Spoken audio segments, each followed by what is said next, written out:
Myam akwai mamang thongban phai ni mo si nga se fazadra tu chaure kg amaga makhai mu tagadra makhai mu ta akwai bana pharai ni mamang thongban dagi akwai in macha da ikaba in macha da adane Myam ji thonga chathok tore ado ngasai ju sidagi kitang pikthaba ma phare ba kwa ngasai gi na kg makhai mu ta ni ba aduna pokri da thadagre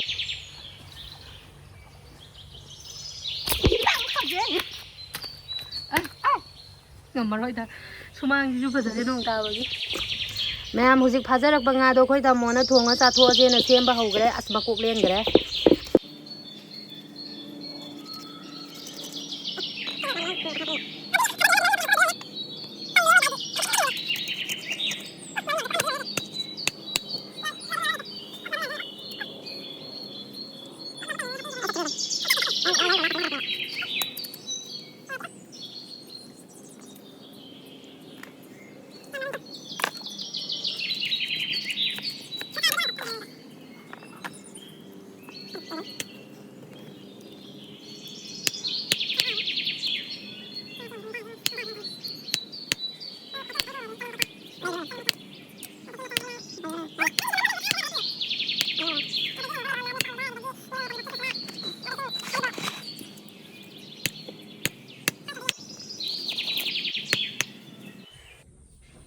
Myam nga semba loire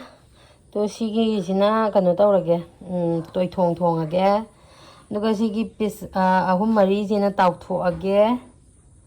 duga sina makok maru ngaurage nga sina di yam bani na ka chawani na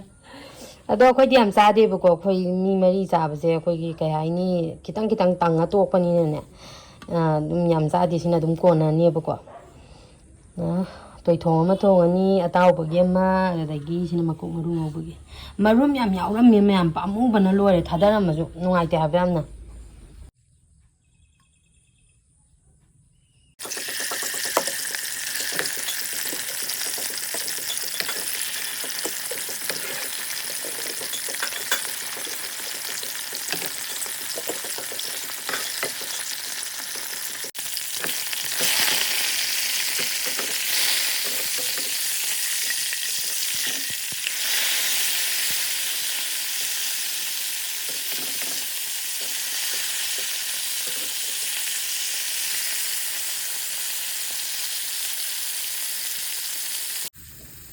nga taw ba lore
hing hapjarage Myam marum du ju sida dum hapsalle Myam ngari mata si mapsan jage manam se khara khakna to mapsan lage ish haroi kain lore phadigom yam pamjai ide aduna phadigom je upar ama hapsan jarage hinjang dagi phadigom ne na yamaba kainom tawre myam yare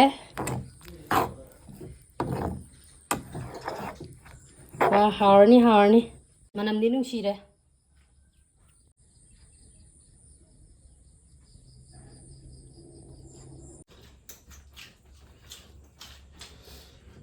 Myam saksa to e henjang du yam hawgre nga thongba amada hainau je khoi gi kano da panjabane ba ko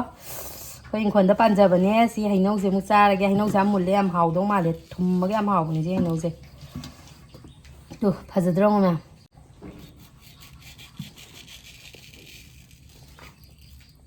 wow phajaye si ma di ai cha ni atai di noi chaw jo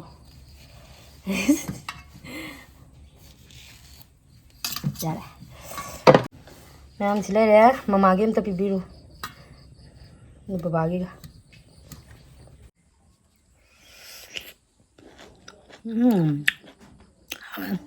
maru ji ne yam hawja ba doi ngonda Myam hainau je matong dai de maru ne na pamba mi yauraga di comment da habiramu ai di matong ja doi sarpodi maru je hinjuk jage ba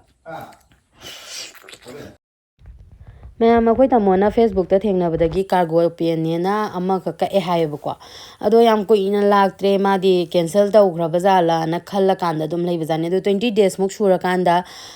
poche laebako aduga lokchaluraga yengba kanda di sigi poche oilerame yongo ka haina scam tawri no yongo moina tawrise cargo habdi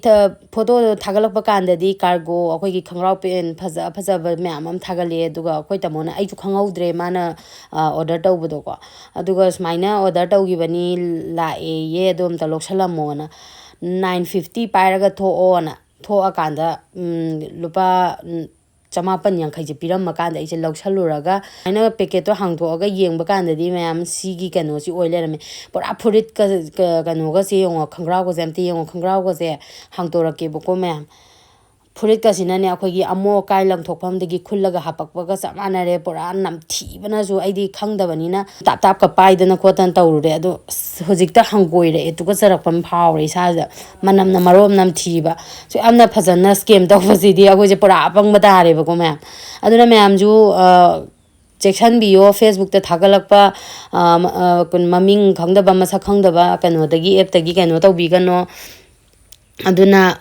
Myam su cheksinbiu na aije Myam da su mitna singna bana video je share tawjarakpane yengo tu Myam khangrau je aduna Myam da su sigi kano se da saje ta dana bana ina Myam da share tawjarakpane ba ko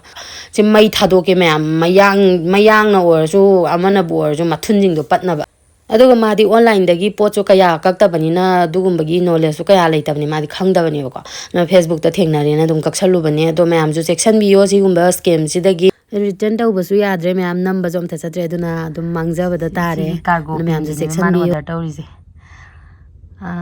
shipping charge 50 ga ju lauri punna 950 ne ba lawgri je